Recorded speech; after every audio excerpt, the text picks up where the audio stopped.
In the previous video, we talked about inflation as a hidden tax and how it actually makes people remain financially stuck. Today we are going deeper because once you know what inflation is, the next question will be, so where do I put my money? Is saving safe? Is investing risky? Those are the questions. And why do wealthy people seem calm when everyone else is panicking? This video will explain the relationship between inflation and investment and will help you understand why inflation destroys idle money but makes assets to gain value with time. So let's start with the mistake so many people make. Most people are always told work hard, save money, and avoid risk.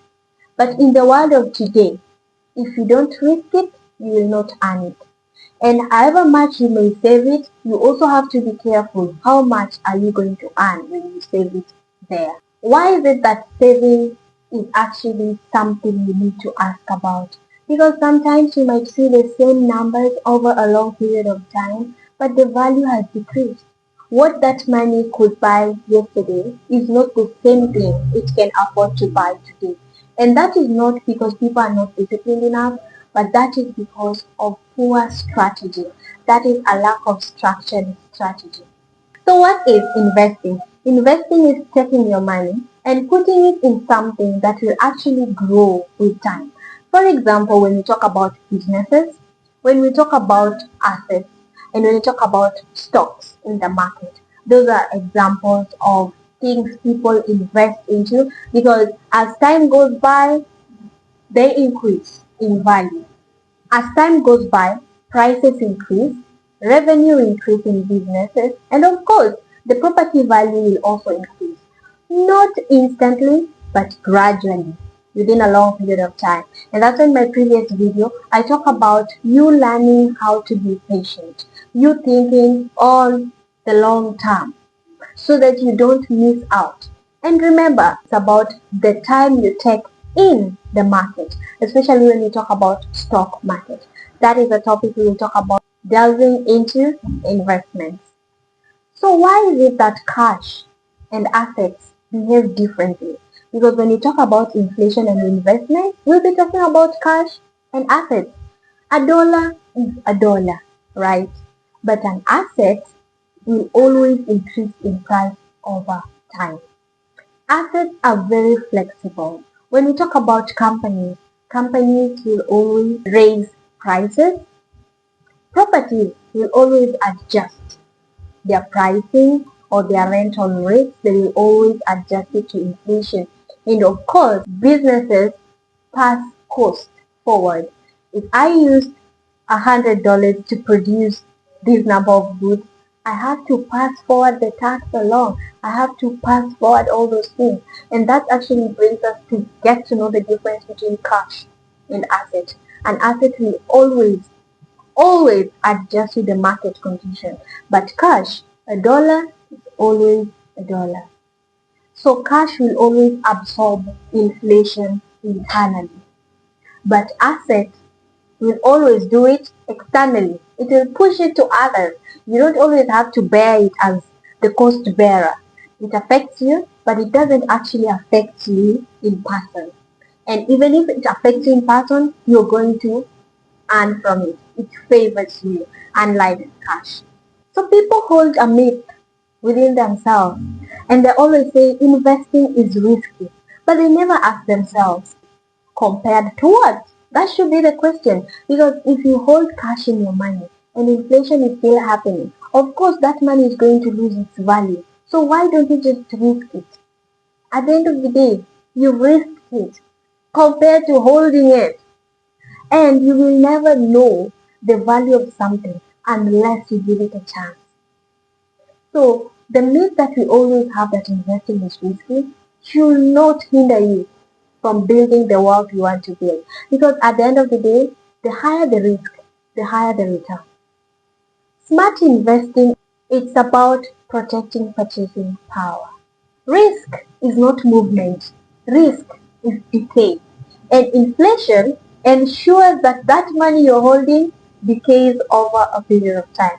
Because remember, money is not supposed to be in pattern. It's supposed to move. So when you hold it and inflation gets it, the money will absorb inflation and there will be nothing you can do about it because that money has lost its value. So how do wealthy people invest? Wealthy people don't invest emotionally. The question is this investment going to outpace inflation? And once you get the answer, invest in it. Of course, you always have to have a goal why you are investing. But at the same time, you have to ask yourself, is it going to outpace inflation? And you don't invest with emotions. Because when you invest with emotions, the moment the stock market, the prices start lowering, you will sell. And that is the characteristics of panickers.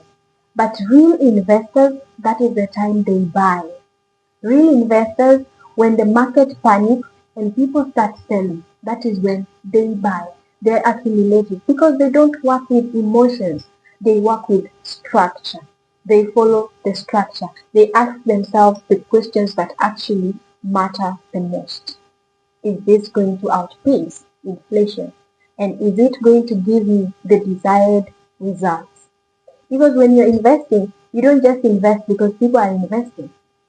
You invest with a goal. You invest with an aim. That is a topic for another day. So here is a beginner-friendly way of investing.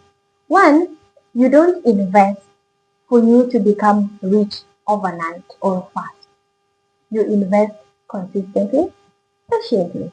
And it's not about timing of the market.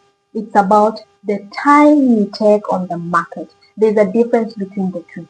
And most of the time, if you confuse the timing and the time you take, you will always end up being someone who panics instead of a real investor. Panickers always time the market. When everyone else is selling, they sell. When everyone else is buying, they buy. But investors, they always check the time they take in the market. That is, when people are selling, if they have not reached the goal they wanted to reach, they don't sell. They remain calm. They stay there until they receive what they were supposed to receive. And that is how a good investor should behave. Small amounts invested regularly is the key to investing because you don't have to be rich for you to invest. Remember, the compounding effect is an enemy of inflation. In my previous video, when I was talking about credit, I talk about compounding effect of the interest rate and I explain more about compounding effect. Please check it out. So, the small money you have, put it there consistently, regularly, and of course, it will always compound. And that compounding effect is what will fight inflation on your behalf as the wise investor that you are. And that is how ordinary income beats extraordinary inflation.